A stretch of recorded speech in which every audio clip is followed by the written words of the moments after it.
नमस्कार दोस्तों, एक बार फिर से आप सभी का स्वागत है हमारे YouTube channel civil service institute में। देखिए, पत्र लेखन की जो सीरीज है उसको आगे कंटिन्यू करते हैं। आज हमने इसमें लिया है टिप्पण और सारणी रूप कैसे लिखा जाता है, ये सारी चीज़ें हमने यहाँ पे ली हैं। ठीक है, तो ये दोनों टॉपिक एक साथ कवर होंगे, तो इनको हम वन बाई वन सारा देखते हैं। तो सबसे पहले हम शुरू करते हैं टिप्पण के बारे में कि टिप्पण क्या होता है, उसकी डिफिनीशन क्या होती है और जो उसमें कुछ की पॉइंट होते हैं वो सारी चीज़ें वन बाय वन यहाँ पे हम समझते हैं। तो चलिए शुरू करते हैं वन बाय वन सारी चीज़ों को। देखिए, अंग्रेजी में प्रयुक्त नोटिंग शब्द का अर्थ हिंदी अर्थ क्या होता है? टिप्पण। ठीक है। विभिन्न कार्यों से संबंधित अनेक पत्र एक कार्यालय से प्रतिदिन आते रहते हैं जिस पर संबंधित अधिकारी विचार विनिमय करते रहते हैं और उचित एवं आवश्यक टिप्पणी देते हैं। अधिकारी द्वारा रिमार्क्स टिप्पणी कहलाती है तथा इस प्रक्रिया को टिप्पण कहा जाता है। टिप्पणी सहायक एवं अधिकारी दोनों स्तरों पर लिखी जाती है। सहायक स्तर पर टिप्पणी सुझावपरक, सूचनापरक एवं व्याख्यापरक होती है, जबकि अधिकारी स्तर पर की टिप्पणी आदेशात्मक होती है।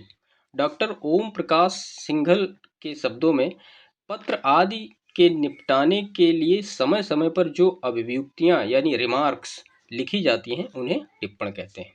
बिहार सरकार की हिंदी प्रशिक्षण व्याख्यान माला में टिप्पण के संबंध में लिखा गया है, पत्र के सार को बतलाते हुए उसके निर्णय के लिए अपना सुझाव देना ही टिप्पण है।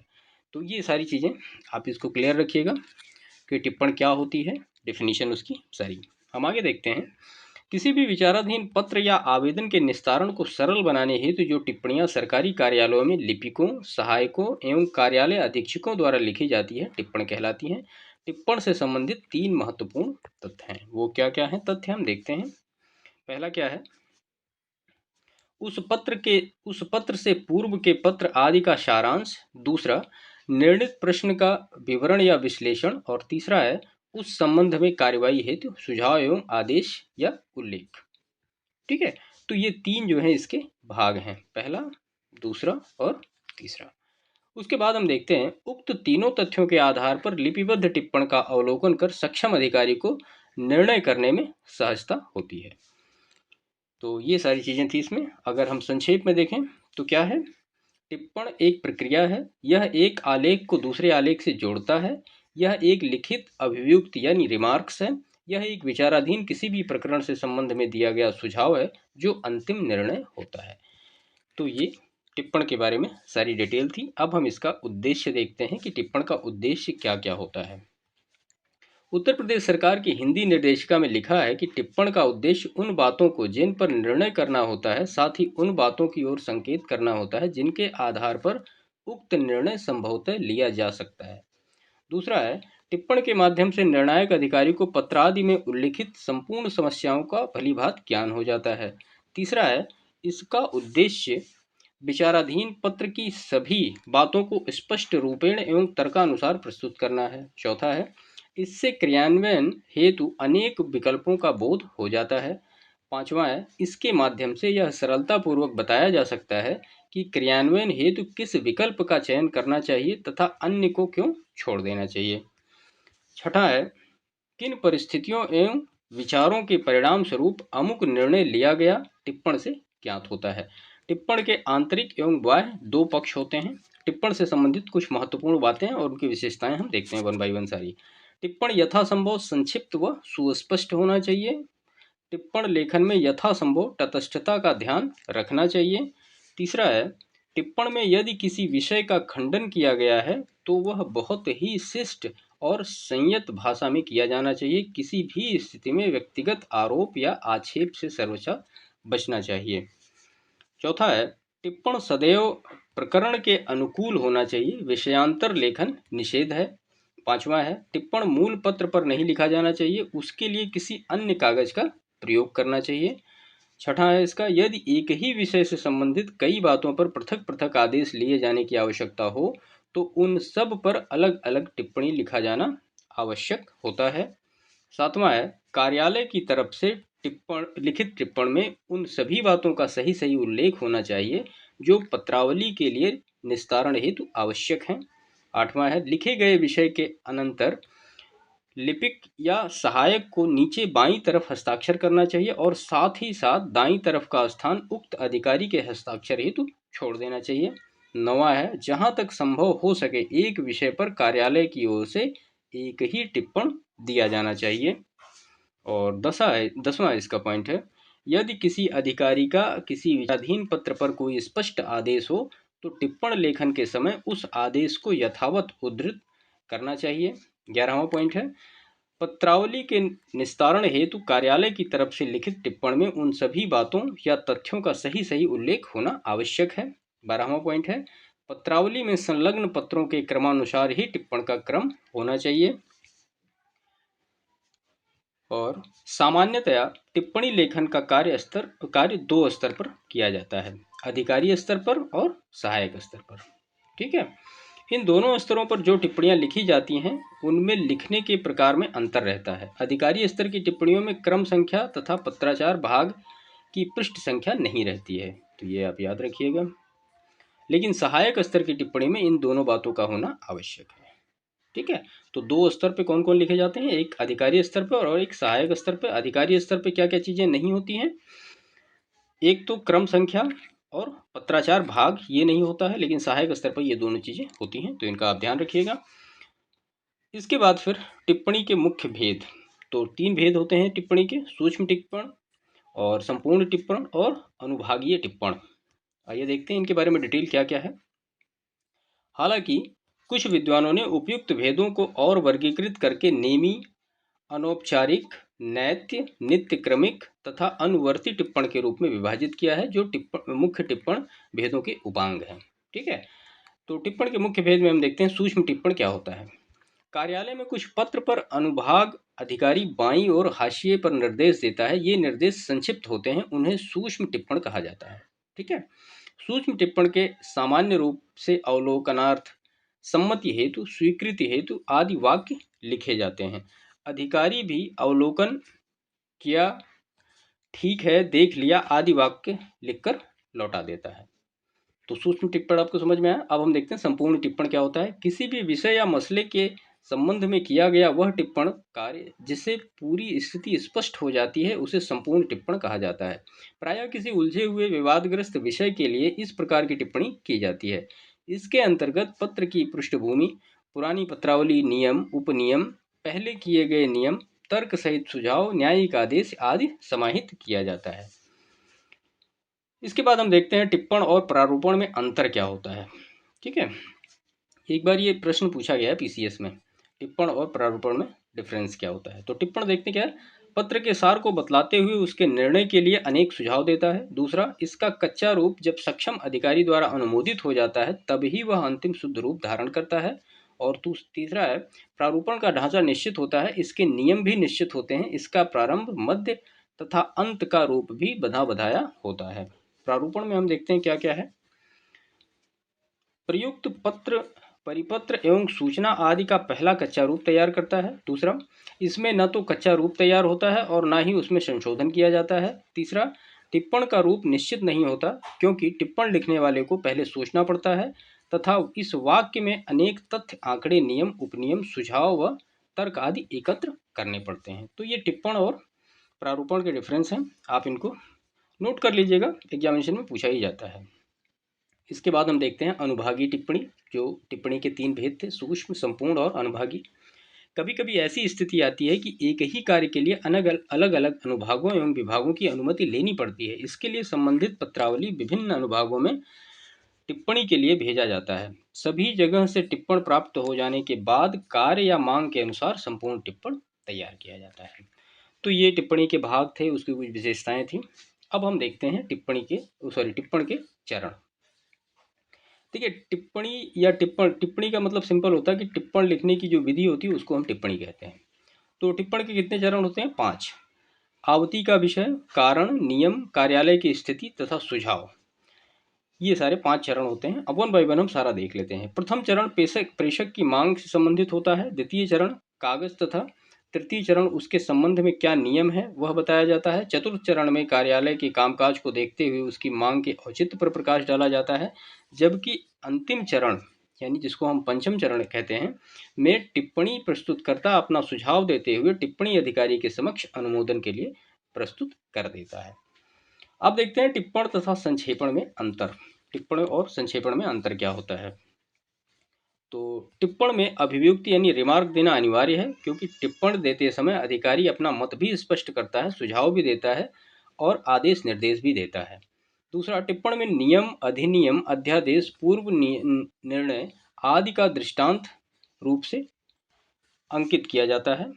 तीसरा है, टिप्पण छोटा हो ऐसा अनिवार्य नहीं है। ठीक है, क्योंकि अभी आपने टिप्पण के टाइप देखे तो 3 टाइप के, सूक्ष्म है, संपूर्ण है, तो ये अलग अलग डिपेंड करता है। संक्षेपण क्या है? संक्षेप में लिखने वाला अपनी ओर से कोई कुछ नहीं कहता, वह तो विषय को पढ़कर मूल से छोटा कर देता है। संक्षेपण में दृष्टांत आदि का उल्लेख नहीं किया जाता है। और तीसरा है, संक्षेपण के लिए यह अनिवार्य है कि वह मूल से छोटा होना चाहिए। टिप्पण तथा संक्षेपण में समानता क्या क्या होती है, हम ये भी देख लेते हैं। टिप्पण तथा संक्षेपण दोनों में दिए गए कथन का संक्षेप होता है। दोनों में अवान्तर विषयों का परित्याग करते हुए मुख्य विषय की ओर ध्यान दिया जाता है। तो ये सारी चीज़ें थी टिप्पण के बारे में। यहाँ पे हमने एक तो उसकी डिफिनीशन पूरी देखी कि टिप्पण क्या होता है, और उसकी विशेषताएं हमने देखी क्या होता है, टिप्पणी का उद्देश्य देखा क्या होता है, टिप्पण का भेद देखा क्या होता है, और टिप्पण और प्रारूपण में क्या अंतर होता है ये हमने देखा क्या होता है। यहाँ पे टिप्पण के चरण कितने होते हैं ये देखा हमने। टिप्पण और संक्षेपण में क्या अंतर होता है, और टिप्पण और संक्षेपण में समानता क्या क्या होती है, ये हमने यहाँ पे 1 बाय 1 सारी चीज़ों को देखा। ठीक है, तो यहाँ पे ये सारी चीज़ें क्लियर हुई। टिप्पणी थोड़ा बड़ा था, इससे एग्जामिनेशन में प्रश्न भी अक्सर पूछे जाते रहे हैं, तो इसका पूरा डिटेल यहाँ पे लिया गया है, जिससे आपको आगे एग्जामिनेशन में इससे रिलेटेड कोई भी जो प्रश्न आएंगे उसमें कोई दिक्कत नहीं होगी। ये एक टिप्पण का उदाहरण है। तो जाहिर सी बात है, टिप्पण लिखा जाएगा तो कोई ना कोई पत्र आएगा, उसके अकॉर्डिंग ही टिप्पण लिखा जाएगा। तो यहाँ पे पूरा दिनांक लिखा गया है, ये पत्र संख्या है, उसके बाद निदेशक, और ये सारी चीज़ें उसके मैटर की बात है कि टिप्पण कैसे लिखा गया है। ठीक है, और उसके बाद फिर हस्ताक्षर किया गया है, और यहाँ पे एक नोट डाला गया है। ठीक, तो ये सारी चीज़ें इस हिसाब से टिप्पण का प्रारूपण लिखा जाता है कि कैसे लिखा जाएगा ये। तो ये सारा पूरा डिटेल था टिप्पण के बारे में। अब हम अपना नेक्स्ट टॉपिक देखते हैं इसी में, जो कि है सारणी रूप। ये भी एग्जामिनेशन में काफ़ी महत्वपूर्ण है। आर ओ में एक प्रश्न तो इससे पक्का ही आता है। तो यहाँ पे हम ये देखेंगे कि एक तो सारणी रूप क्या होता है, सारणी रूप लिखा कैसे जाता है, और उसका एक पत्र का उदाहरण यहाँ पे देखेंगे। ठीक है, जिससे ये पूरी चीज़ें आपको कवर हो जाए, एग्जामिनेशन में आपको कोई समस्या ना हो। तो चलिए शुरू करते हैं सारणी रूप। तो यहाँ पे पत्र व्यवहार संबंधित तथ्यों को सारगर्भित रूप से प्रस्तुत करने की विधि क्या कहलाती है? सारणी रूप कहलाती है। इसके अंतर्गत किसी अधिकारी द्वारा विभिन्न प्राधिकारियों को एक ही विषय पर भेजे गए विभिन्न पत्रों के क्रम में प्राप्त उत्तरों को संक्षिप्त आधार में सारणी रूप में प्रस्तुत किया जाता है। सारणी रूप विधि का प्रयोग समय की बचत हेतु अन्यत्र समय में सारगर्भित तथ्यों को जानने के लिए किया जाता है। इस विधि के द्वारा अधिकारी सारणी रूप में प्रस्तुत पत्रों के सार का अवलोकन कर शीघ्रतापूर्वक संदर्भित विषय पर निर्णय लेने में सक्षम होते हैं। सारणी रूप से संबंधित निर्देश क्या क्या हैं हम देख लेते हैं। पत्रों को प्राप्तकर्ता को सभी पत्रों को तिथिवार क्रम में समायोजित करना चाहिए। दूसरा है, मुख्य पत्र के क्रमांक का उल्लेख सारणी रूप में स्तंभ 1 में किया जाना चाहिए, जबकि संबंधित संलग्नकों को क्रमशः स्तंभ 2 से 6 के विवरण में दर्शाना चाहिए। और इसके बाद नेक्स्ट है, प्रेषक प्रेषित अधिकारियों का संबंधित विवरण क्रमशः स्तंभ 4 व 5 के अंतर्गत केवल पदनाम व संक्षिप्त रूप में कार्यालय नाम देकर करना चाहिए। अभी हम एग्जाम्पल देखेंगे तो चीज़ें आपको क्लियर हो जाएंगी। पत्र के विवरण का संक्षिप्त लेख स्पष्ट रूप से प्रायः एक ही वाक्यांश के रूप में स्तंभ 6 में करना चाहिए।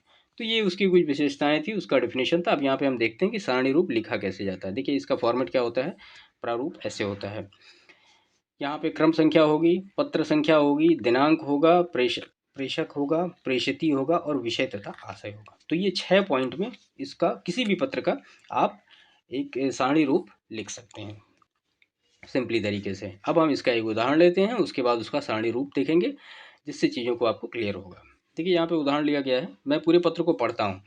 प्रेषक सचिव स्वास्थ्य विभाग उत्तर प्रदेश शासन लखनऊ, सेवा में स्वास्थ्य निदेशक उत्तर प्रदेश लखनऊ, दिनांक 10/11/2021। विषय क्या है? अनुमोदित स्वास्थ्य कार्यकर्ताओं की नियुक्ति के संबंध में। महोदय, मुझे आपसे यह कहने का निर्देश हुआ है कि स्वास्थ्य विभाग में स्वास्थ्य कार्यकर्ताओं की विगत 3 वर्षों से काफ़ी रिक्तियां पड़ी हुई हैं, जिनकी विभागों में इन दिनों विशेष आवश्यकता है। इस संबंध में निर्धारित प्रक्रिया पूरी कर सफल अभ्यर्थियों की सूची यथाशीघ्र प्रेषित करें ताकि कार्य बाधित न हो। बहुदीय यहाँ पे हस्ताक्षर और ये फिर स्वास्थ्य सचिव। अब देखिए इसका सारणी रूप कैसे लिखा गया है। सबसे पहले तो यहाँ पे लिखा गया क्रम संख्या, ठीक है, ये हो गया क्रम संख्या। अब यहाँ पे लिखा गया पत्र संख्या, उसके बाद लिखा गया ये पत्र संख्या, उसके बाद फिर यहाँ पे लिखा गया क्या? दिनांक 10/11/2021, तो यहाँ भी दिनांक लिखा होगा। ये देखिए लिखा गया ना 10/11/2021, ये दिनांक आ गया। उसके बाद क्या लिखा जाएगा? उसके बाद प्रेषक लिखा जाएगा। प्रेषक आप सीधा सीधा उतार दीजिए, स्वास्थ्य ये वाला पूरा आ जाएगा प्रेषक में। उसके बाद फिर क्या आएगा? प्रेषिती। प्रेषिती मतलब किसको भेजा गया है, ये स्वास्थ्य निदेशक उत्तर प्रदेश लखनऊ, ये पूरा आ गया। और फिर उसके बाद विषय वस्तु। विषय वस्तु में आप हमने पूरा पत्र पढ़ा है और यहाँ पे इसकी विषय वस्तु कैसे कॉन्साइज करके लिखी गई है। देखिए, स्वास्थ्य कार्यकर्ताओं की विगत 3 वर्षों से रिक्त पदों पर नियुक्ति के संदर्भ में निर्धारित प्रक्रिया पूरी कर सफल अभ्यर्थियों की सूची प्रेषित करने के संबंध में। ठीक है, तो ये सारी चीज़ें इस तरह से आप इनको कॉन्साइज करके उसका पूरा विषय जो एक हिसाब से जो इंटरनल मैटर है वो उसका पत्र का कॉन्साइज वे आपने उसको यहाँ पे लिख दिया। तो ये सिंपल तरीके से आप किसी भी पत्र का सारणी रूप आप इस तरह से लिख सकते हैं। तो इसमें से सारा सब कुछ दिया रहता है। अगर आपको सोचना थोड़ा सा पड़ेगा तो ये विषय वस्तु जो ये लिखी जाती है या आशय, इसमें थोड़ा सा आपको सोचना पड़ेगा। बाकी इन चारों में आपको कुछ नहीं सोचना पड़ेगा। पत्र संख्या दी ही होगी, दिनांक दिया ही होगा, प्रेषक होगा ही, प्रेषित होगा ही। विषय वस्तु में आपको थोड़ा सा थिंक करना पड़ेगा कि इस लेटर को कैसे कॉन्साइज किया जाए कि चीज़ें बेहतर तरीके से हो जाएं।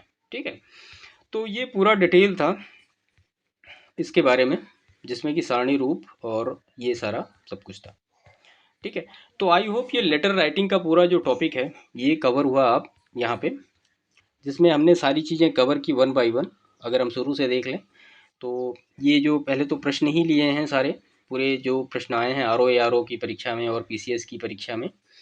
और उसके बाद फिर शासकीय पत्र, अर्ध शासकीय पत्र है, प्रतिवेदन है, फिर परिपत्र है और टिप्पण है, विज्ञप्ति है, प्रेस विज्ञप्ति, ये सारी चीज़ें हमने 1 बाय 1 लगभग 5 या 6 वीडियो में कवर अप की हैं, जो कि इसके डिस्क्रिप्शन में आपको उसका लिंक मिल जाएगा। तो आप वहाँ पे 1 बाय 1 सारी चीज़ों को देख सकते हैं। ठीक है, तो इस हिसाब से ये पूरा पत्र लेखन का जो पूरा एक टॉपिक था ये आज कंप्लीट हुआ। अब इसके बाद इसके नेक्स्ट जो हम करेंगे, पत्र लेखन में जो पुराने प्रश्न पूछे गए हैं, जैसे कि ये सारे प्रश्न हैं ना, ये सारे प्रश्न पूछे गए हैं, तो इनके जो फॉर्मेट हैं आंसर के एक्यूरेट जो कि हैं वो हम यहाँ पे डिस्कस करेंगे, जिससे आपको ये समझ में आए कि भाई ये लिखा कार्यालय आदेश किसे कहते हैं। ये तो आप थियोरेटिकल पार्ट से कवर कर लेंगे जो कि ऑलरेडी पढ़ा हुआ वीडियो। शिक्षा विभाग उत्तर प्रदेश की ओर से जारी विशेष छात्रवृत्ति योजना संबंधित कार्यालय आदेश का प्रारूप तैयार कीजिए। तो ये जो पार्ट है इसको कैसे लिखा जाएगा कि एक्यूरेट वो फॉर्मेट हो, जिससे कि आपके जो मार्क्स हैं वो पूरे के पूरे मिले उसमें। तो इस प्रश्न का जवाब जो एक हिसाब से एक मतलब फॉर्मेट होगा, जिस फॉर्मेट में उसको रखा जाएगा उनको हम वहाँ पे डिस्कस करेंगे 1 बाय 1 सारे वीडियो में। ठीक है, तो इस वीडियो को फिलहाल यहीं समाप्त करते हैं, बाकी मिलते हैं आपसे नेक्स्ट वीडियो में। चैनल को सब्सक्राइब जरूर कर लीजिएगा। तब तक के लिए आपका बहुत बहुत धन्यवाद।